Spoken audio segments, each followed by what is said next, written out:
जय हिंद साथियों, स्वागत है आप सभी का एक बार फिर से। उम्मीद है दोस्तों आप सभी बेहतरीन होंगे और आप सभी की तैयारी बहुत शानदार चल रही होगी। आरपीएफ कांस्टेबल और एसआई के लिए लगातार हम लोग क्लासेस रहे हैं, साथ ही आरआरबी एलपी टेक्नीशियन के लिए भी लगातार हम लोग क्लासेस कर रहे हैं। दोस्तों आज फिर से हम लोग इसमें पॉलिटी के टॉप 25 क्वेश्चन करने वाले हैं। इससे पहले हमने कई वीडियोस लिए हैं, उनका लिंक नीचे डिस्क्रिप्शन में दिया गया है, वहाँ से जाकर आप हमारे वीडियोस देख सकते हैं, जिसमें आपकी तैयारी और भी मजबूत होगी। रेलवे के सभी पूछे गए क्वेश्चन हैं, ये आपके ग्रुप डी, एनटीपीसी और आपका एलपी, आरपीएफ कांस्टेबल सबके हमने क्वेश्चन उठाए हैं। तो बिना देरी के 25 क्वेश्चन ये देखते हैं। 25 में से आपका स्कोर कितना रहता है लास्ट में हमें ज़रूर बताएंगे। तो पहला क्वेश्चन आप सभी की स्क्रीन पर ये रहा। क्वेश्चन कह रहा है 1925 में केंद्रीय विधानसभा का प्रथम निर्वाचित अध्यक्ष निम्नलिखित में से कौन था। तो इस क्वेश्चन का राइट आंसर क्या हो जाएगा, याद रखेंगे। राइट आंसर ऑप्शन नंबर हो जाएगा विट्ठल भाई पटेल। और विट्ठल भाई पटेल याद रखेंगे, ये स्वराज पार्टी के सह संस्थापक थे, जो स्वराज पार्टी बनी थी 1923 में। ठीक है, तो स्वराज्य पार्टी के क्या थे, सह संस्थापक भी थे, ये बात आप सभी को याद रखनी है। ठीक है, इंपॉर्टेंट हो जाएगा। 1925 में इनको केंद्रीय विधानसभा का जो प्रथम निर्वाचित अध्यक्ष विट्ठल भाई पटेल को चुना गया था। नेक्स्ट क्वेश्चन, अंगीकृत किए जाने के समय भारतीय संविधान में सबसे लंबा संविधान था, इसमें मूलतः कितने अनुच्छेद थे। तो ये तो आप सभी को पता होगा, 26 नवंबर, क्या बोलेंगे, 26 नवंबर 1949 को भारत के संविधान इसको पारित करता है। कब, 26 नवंबर 1949 को। और लागू कब होता है, तो 26 जनवरी 1950 को संविधान लागू होते बात रचा होगी। 395 अनुच्छेद थे। एनटीपीसी स्टेट 2 में पूछा गया क्वेश्चन है। भारतीय संघीयत्व की एकात्मक विशेषताओं के संबंध में कौन सा कथन गलत है। एकात्मक अगर कोई विशेषता है उसमें कौन सा कथन गलत है। सबसे पहला था अखिल भारतीय संविधान, अखिल भारतीय सेवाएं। अनुच्छेद 312 में अखिल भारतीय जो सेवाएं हैं, जिनको कौन बना सकता है, सिर्फ राज्यसभा बना सकती है। कौन बना सकता है, सिर्फ राज्यसभा बना सकती है। और इसलिए क्या हो जाती है, ये एकात्मकता की विशेषता हो जाती है। प्रतिनिधित्व की असमानता, दूसरी बात क्या कह रहा है, प्रतिनिधित्व की असमानता। बिल्कुल भाई, प्रतिनिधित्व की असमानता, यूपी के ज़्यादा सीटें दी गई हैं। जैसे आप राज्यसभा की अगर मैं बात करता हूँ, राज्यसभा में अनुसूची, आपने अगर अनुसूची क्या पढ़ेगा, अनुसूची 4 पढ़ी होगी, तो राज्यसभा में सीटों का आवंटन की बात करता है। जहाँ पर आप देखते हैं किसी राज्य को कम सीटें दी गई, किसी राज्य को ज़्यादा दी गई। अब सशक्त केंद्र, केंद्र में शक्तियाँ ज़्यादा हैं, बिल्कुल केंद्र में शक्तियाँ ज़्यादा हैं भाई, केंद्र में क्या है, शक्तियाँ ज़्यादा है। अगला कह रहा है संविधान की नम्यता ना होना, ये आपकी गलत बात है। संविधान में नम्यता तो है, ठीक है, तो याद रखेंगे ये आपकी गलत बात है। उसने क्या पूछा है, निम्नलिखित में से कौन सा संबंध, इनमें से कौन सा गलत है, तो आपका ये डी वाला गलत हो जाएगा। ठीक है, और अगर मैं इसकी बात करता हूँ, जैसे और मैं बात करता हूँ जो एकात्मकता की और विशेषताएं, जैसे राज्य सूची पर कानून क्या बना सकता है, राज्य सूची पर जो कानून बनाता है, कभी कभी क्या बना देता है, राज्य सूची पर जब कानून केंद्र बनाने लगती है, केंद्र बना देते, तो वो क्या है, एकात्मकता की विशेषता। जैसे अनुच्छेद 249 पढ़ा होगा आपने, अगर राज्यसभा कह देती है किसी विषय पर कानून बनाएगी, तो राज्य सूची के विषय पर कानून बना सकती है। ठीक है, आपातकाल के जो उपनिवेश में राज्य कुछ नहीं कर सकता, आपातकाल के उपबंध जब लागू होते हैं, तो ये भी क्या है, ये एकात्मकता की विशेषता की ओर हमें ले जाती है। ठीक है, नेक्स्ट क्वेश्चन, क्वेश्चन नंबर 4 आप सभी की स्क्रीन पर। भारत में किस प्रकार की सरकार है, राजतंत्रीय है, संसदीय पर सरकार है, संप्रदायवादी है, अल्पतंत्रीय है। तो आपको ये क्वेश्चन पता होना चाहिए। राइट आंसर विकल्प उत्तर सी होगा, संसदीय सरकार की विशेषता अपने भारत में देखने को मिलती है। ठीक है, राइट आंसर क्या होगा, ऑप्शन नंबर सी हो जाएगा। क्वेश्चन नंबर 5 आप सभी की स्क्रीन पर ये रहेगा। ग्रुप डी में पूछा गया क्वेश्चन है, निम्नलिखित में से किसे भारत में सरकार के संघीय स्वरूप का परिणाम कहा जाता है, बताएंगे। निम्नलिखित में से किसे भारत में सरकार के संघीय स्वरूप का परिणाम कहा जाता है। यानी जो भारत है उसमें क्या है, सरकार के संघीय स्वरूप का परिणाम है। देखो, राज्यों के साथ अन्य व्यक्तियों के विरुद्ध व्यक्तियों के अधिकारी, तो आपको बताना है कि संघीय सरकार, ये आपका गलत हो जाएगा। सरकार के 3 अंग, विधायिका, कार्यपालिका और न्यायपालिका, हाँ ये है, लेकिन ये क्या है, ये उसने क्या पूछा है कि सरकार के संघीय स्वरूप का परिणाम। संघीय मतलब क्या होता है, बहुस्तरीय सरकार, संघ, राज्य और स्थानीय है। ठीक है, ये क्या है, ये संघ के बारे में। देखो, संघ सरकार का मतलब क्या होता है, भारत एक क्या है, संघात्मक राज्य है। अनुच्छेद 1 जब पढ़ते हैं तो उसमें क्या, राज्यों का संघ होगा। ठीक है, उस तरीके से आपको देखना है। तो राइट आंसर क्या होगा, डी वाला। ये थोड़ा टफ क्वेश्चन आपके लिए हो जाएगा, आपको इसको याद रखना है। ठीक है, तो बहुराष्ट्रीय सरकार है, आप संघ में सरकार देखते हैं, राज्य में सरकार देखते हैं, स्थानीय जनता भी, स्थानीय सरकार जैसे ग्राम पंचायत हो गया, ग्राम सभा हो गया, ये क्या है, स्थानीय सरकारें हो जाती। तो right answer option number D होगा। क्वेश्चन नंबर 6 देखिए, निम्नलिखित में से कौन सी भारतीय संविधान की एक प्रमुख विशेषता नहीं है। संघवाद की स्थापना, सरकार की संसदीय स्वरूप, मूल अधिकार और सामंतशाही को प्रोत्साहन। तो इसमें पूछा है कौन सा विशेषता। देखो, संघवाद की स्थापना है, सरकार के संसदीय स्वरूप है, मूल अधिकार तो हमें अनुच्छेद 12 से 35 तक दिए। क्या हमें सामंतवादी का प्रोत्साहन अभी तक संविधान में देखने को मिलता है, आप कहेंगे नहीं मिलता है, तो यही आपका गलत हो जाएगा। राइट आंसर डी होगा। ये भी ग्रुप डी में पूछा गया क्वेश्चन है। ये देखिए अगला क्वेश्चन, क्वेश्चन नंबर 7 बताइए कि भारतीय संविधान की संघीय व्यवस्था के संदर्भ में निम्नलिखित में से कौन सी विशेषता सही है, यानी कि कौन सी विशेषता है जो भारत के संविधान को संघीय व्यवस्था बनाती है। संसद में निम्न और सदन में राज्यों का समान प्रतिनिधित्व। अच्छा, संसद में जो निम्न सदन है उसमें क्या राज्यों का समान प्रतिनिधित्व है? बताइए, क्या राज्यों का उसमें समान प्रतिनिधित्व है? ये आपको अपने आप पता होनी चाहिए। तो ये तो गलत है भाई, राज्यों में कहाँ समान प्रतिनिधित्व है। द्वैध शासन, भारत में द्वैध शासन, संसद के प्रति उच्च सदन में सभी राज्यों का समान प्रतिनिधित्व।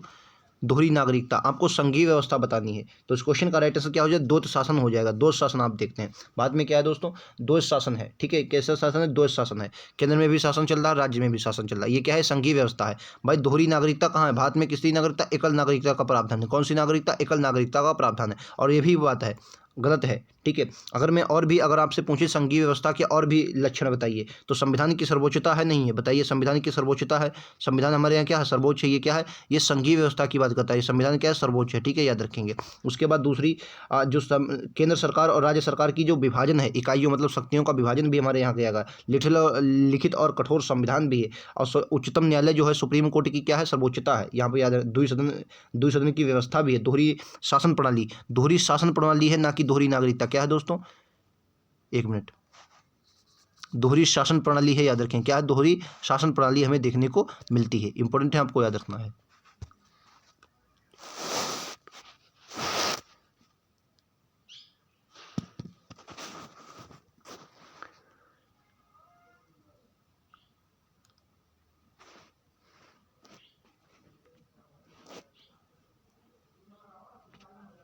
ये क्वेश्चन देखिए, ये क्वेश्चन भी थोड़ा आपको टिपिकल हो सकता है, शायद ऐसे क्वेश्चन आपने ना पढ़े और आपने प्रिपरेशन नहीं लगाए हैं। अब आपसे क्वेश्चन पूछ लिया, भारतीय संविधान में कितने देशों से विशेषताएं ली गई हैं? तो आपको पता है, वैसे आपको अगर ना पता तो 10 देश आपको याद है। देखो, अमेरिका हो जाएगा, आयरलैंड से हमने लिया, ऑस्ट्रेलिया है, जर्मनी है, जापान है, ब्रिटेन है, फ्रांस है, कनाडा है, रूस है, दक्षिण अफ्रीका। यहाँ से हमने 10 देश आपको देखने को मिलते हैं, ठीक है। अच्छा, कई बार पूछ लिया चीन से हमने कुछ भी नहीं लिया, याद रखें, चीन से हमने कुछ भी नहीं लिया, ठीक है। चलिए नेक्स्ट पर चलते हैं। निम्नलिखित में से किसने सर्वप्रथम भारत के लिए संविधान सभा के गठन का प्रस्ताव रखा था? ये मतलब कई बार क्वेश्चन आपके आता है और इसमें 2-3 बातें, एक औपचारिक रूप से, एक अनौपचारिक रूप से। तो याद रखेंगे, इस क्वेश्चन का right answer option number D होगा। और इन्होंने अनौपचारिक रूप से मांग रखी थी। कैसे? औपचारिक रूप से इन्होंने मांग रखी थी। कैसे? औपचारिक रूप से इन्होंने मांग रखी थी, याद रखेंगे। औपचारिक रूप से मांग रखी थी और ये मांग 1934 में की थी, 1934 में, ठीक है। 1934 में संविधान सभा की मांग की थी, ठीक है।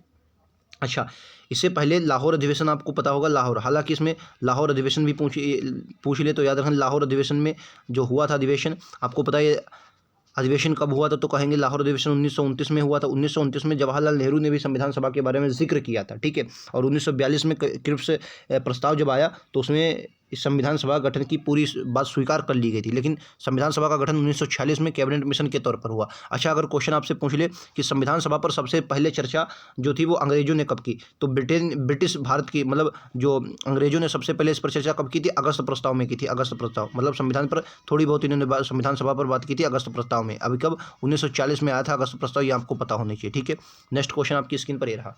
भारतीय संविधान का अनुच्छेद 24 शोषण के विरुद्ध अधिकार से संबंधित है। इस अनुच्छेद के अनुसार किसी कारखाने या खादान में काम करने हेतु सरकार द्वारा न्यूनतम आयु निर्धारित की गई। और आपने संविधान पढ़ा होगा तो 12 से 35 तक आपको मूल अधिकार देखने को मिलते हैं जो हमने अमेरिका से लिए हैं। इनमें से शोषण के विरुद्ध अधिकार आप देखते हैं वो आपको अनुच्छेद 23, अनुच्छेद 24 जो है वो बाल श्रम से बात हमें करता है, ठीक है। शोषण के विरुद्ध अधिकार की बात करता है अनुच्छेद 23-24। और 6 से 14 वर्ष की जो आयु है उसमें हमें अनुच्छेद 24 में ये देखने को मिलता है 6 से 14 वर्ष की आयु के बच्चों के बारे में, ठीक है। नेक्स्ट क्वेश्चन आपकी स्क्रीन पर ये रहेगा कि भारत में संविधान के संदर्भ में इनमें से कौन सा संविधान सभा के निर्वाचित अध्यक्ष थे? देखिए, ये कई बार क्वेश्चन बनता है, संविधान सभा के निर्वाचित अध्यक्ष, मनोनीत अध्यक्ष।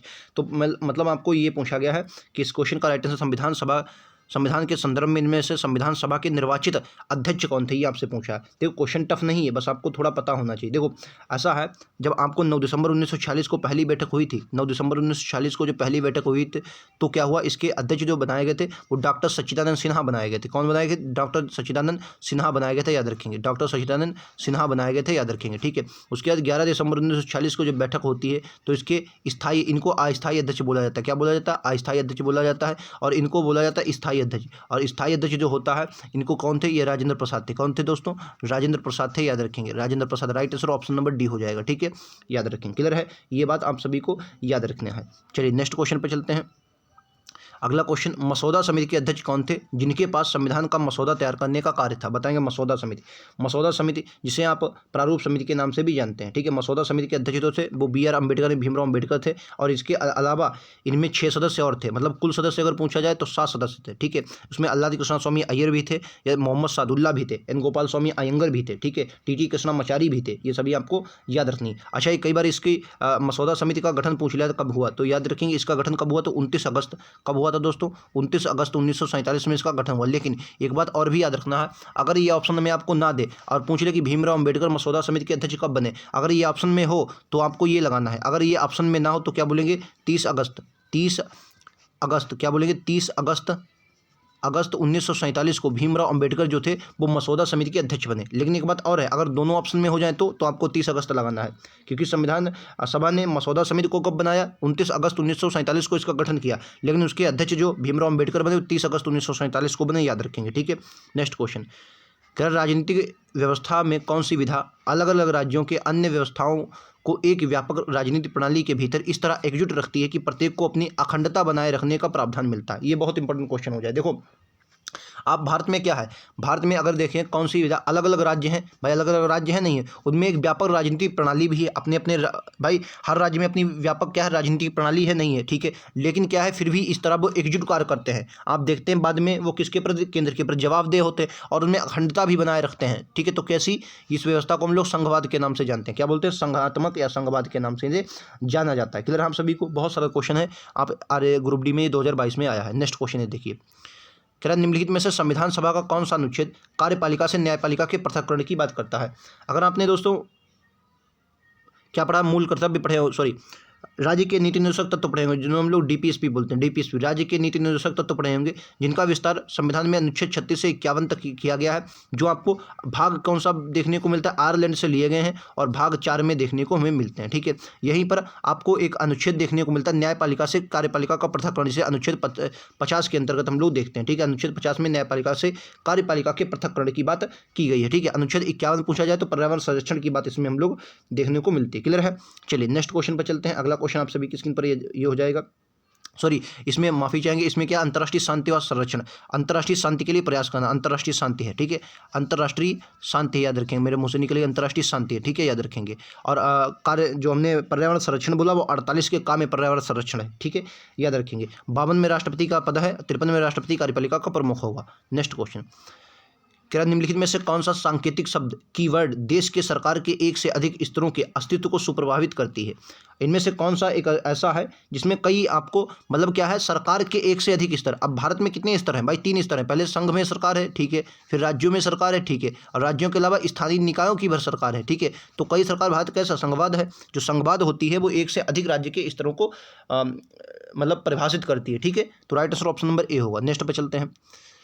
क्या संविधान सभा की कौन सी विशेषता राज्य स्तर पर और केंद्र में सरकारों के अस्तित्व को संदर्भित करती है? बोलेंगे, मतलब ये आपको बताना है संविधान की कौन सी विशेषता है राज्य स्तर पर और केंद्र में, राज्य स्तर पर और केंद्र में सरकारों के अस्तित्व को संदर्भित करती है, जो उनका अस्तित्व उसको संदर्भित करती है। तो राइट आंसर क्या हो जाएगा? ऑप्शन नंबर बी होगा, संघवाद ही इस क्वेश्चन का राइट आंसर है, संघवाद, ठीक है। चलिए नेक्स्ट देखते हैं।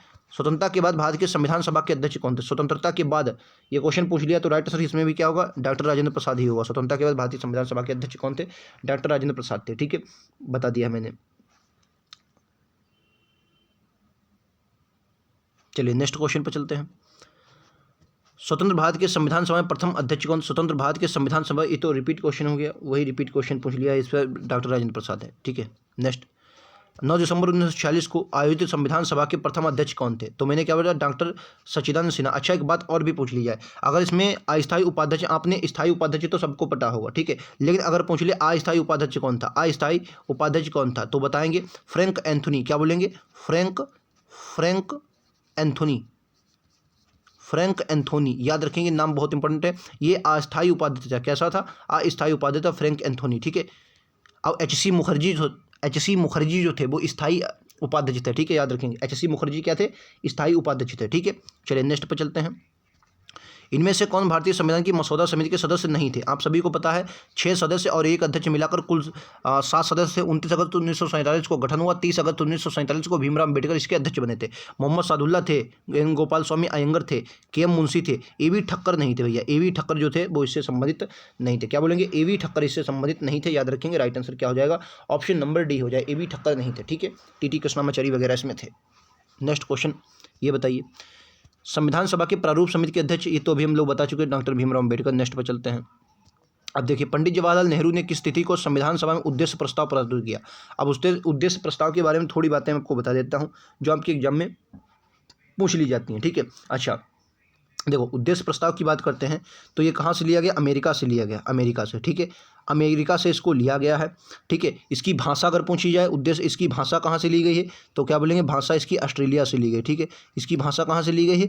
ऑस्ट्रेलिया से ली गई है। ठीक है, उसके बाद अच्छा, क्या ये जो है इसमें परिवर्तन हो सकता है? भाई परिवर्तन हो सकता है, तो आप कहेंगे बिल्कुल इसमें परिवर्तन हो सकता है, यानी कि इसमें संशोधन जो प्रस्तावना उसमें संशोधन हो सकता है। तो आप कहेंगे संशोधन जो होता है प्रस्तावना में संशोधन हो सकता है। संशोधन क्या होता है? संशोधन हो सकता है। ठीक है, कब संशोधन किया गया है? प्रस्तावना में अभी तक एक ही बार संशोधन किया गया है, वो था 42वां संविधान संशोधन 1976, जिसमें इसमें 3 शब्द जोड़े गए। ठीक है, धर्मनिरपेक्ष, अखंडता और समाजवादी। समाजवादी, धर्मनिरपेक्ष और अखंडता, 3 शब्द जोड़े गए। ये बातें आपको याद रखनी है जो आपके एग्जाम में पूछ ली जाती हैं। ठीक है, उसके बाद इसको जवाहरलाल नेहरू ने उद्देश्य प्रस्ताव को कब पेश किया? तो 13 दिसंबर 1946 को इसको पेश किया था। 13 दिसंबर 1946 को। एमपीपीसीएस में एक बार क्वेश्चन आया था, एमपीपीसीएस में, कि जो संविधान सभा को मतलब जवाहरलाल नेहरू ने जब उद्देश्य प्रस्ताव को पेश किया तो कौन सी बैठक थी?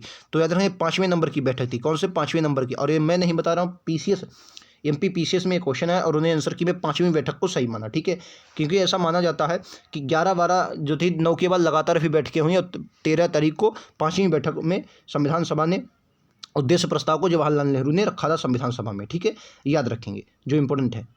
और 22 जनवरी 1947 को इसको मान्यता भी मिली थी, ये भी बात आप सभी को याद रखनी है। ठीक है, चलिए नेक्स्ट क्वेश्चन पर चलते हैं। ये देखिए, संविधान के निर्माण के दौरान निम्नलिखित में से किसने उद्देश्यों के कथन को प्रस्तुत किया था? अब उद्देश्यों को कथन पूछे या उद्देश्य प्रस्ताव पूछे तो क्या बोलेंगे? Jawaharlal Nehru. Right answer option number C होगा।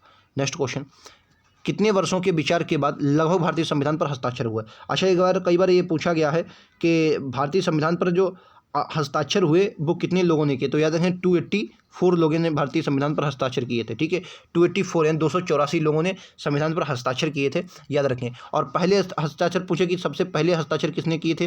अगर पूछ ले कि सबसे पहला जो हस्ताक्षर किया था वो किसने किया था, तो नेहरू जी ने। पहला किसने किया था? नेहरू जी ने। और आखिरी किसने किया था? तो राजेंद्र प्रसाद। आखिरी अगर पूछा जाए आखिरी किसने किया था, तो राजेंद्र प्रसाद। किसने? राजेंद्र प्रसाद ने किया था आखिरी। ठीक है, राजेंद्र प्रसाद ने आखिरी किया था।